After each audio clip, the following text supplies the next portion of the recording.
Hi friends, welcome to my channel. My name is Marisol and today I'll be showing you how I make red pork tamales. I hope you guys enjoy this video.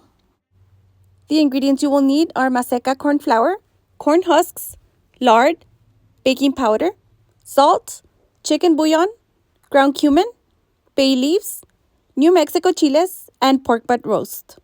I'm using 8.5 pounds of pork butt roast. I like to cut it so it can cook evenly and faster. In a large pot with boiling water, add 1 whole onion, 1 garlic head, 2 bay leaves, and the meat. By the way, my pot is 12 quarts, so once it starts to boil, we're going to cover it and let it cook for 3.5 hours. So it's been about 3 hours. I'm going to add 1 tablespoon of salt and 1 tablespoon of chicken bouillon.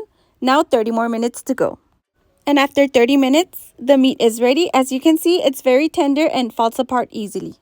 Let's remove it from the pot and allow it to cool down. And the broth we're going to use later on for our masa. Once it cools down, we're going to shred it and look how easy it is to shred.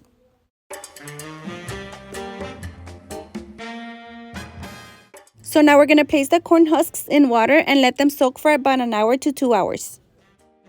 To prepare the red sauce, I'm removing the stem and seed from 50 Chiles, New Mexico.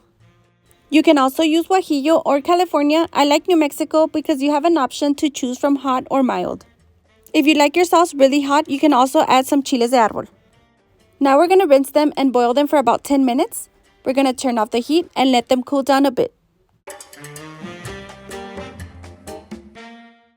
Now we're going to add all the chiles to the blender. We're also going to add 1 tablespoon of salt, 10 garlic cloves, 2 cups of the water where the chiles boiled, and blend very good. I did blend for about 4 minutes and the sauce is ready.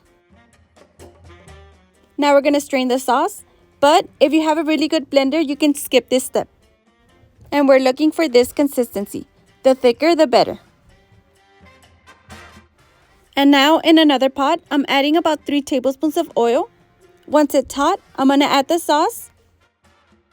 And we're going to let it come to a boil. We're going to add a teaspoon of ground cumin and mix. Add the shredded meat little by little and keep mixing until the meat is well coated with the sauce.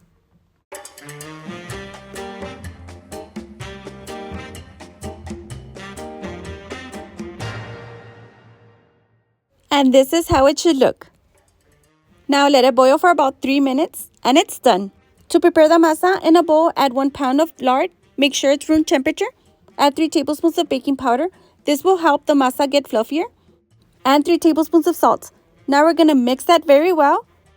So I only added 1 pound of lard because the broth we're going to add already has enough fat. But if you're using chicken or no meat, add another pound of lard. So keep mixing, and once it's creamy like buttercream, start adding the maseca and the broth. Make sure your broth is warm and add both, alternating and mixing at the same time. I use a 4.4 pound package of maseca. And for every cup of maseca, I also added 1 cup of the broth. And once you're done adding everything, mix the masa well for about 10 minutes. And I promise it will be done. There's no need for you to mix or knead for 30 to 40 minutes or add ice or anything. This masa comes out perfect every time and it's super delicious. And now we're ready to prepare our tamales.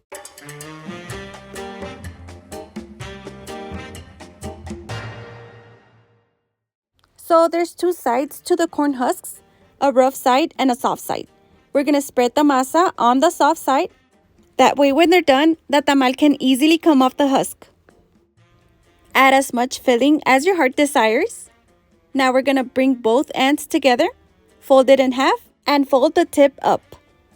I was able to make 80 tamales using all these ingredients.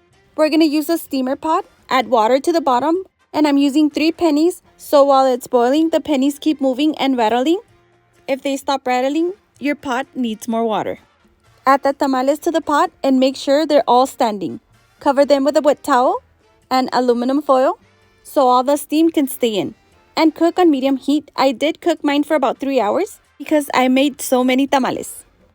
So if you're making less tamales, it'll take less time to cook.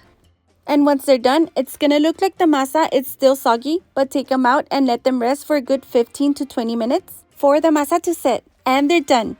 I hope this video helps you so you can also enjoy some delicious tamales for the holidays.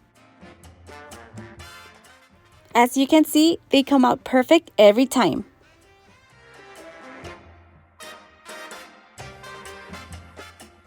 Thank you guys so much for watching my video. Now cheers and yum yum yum and joy. Now hope to see you guys on my next video.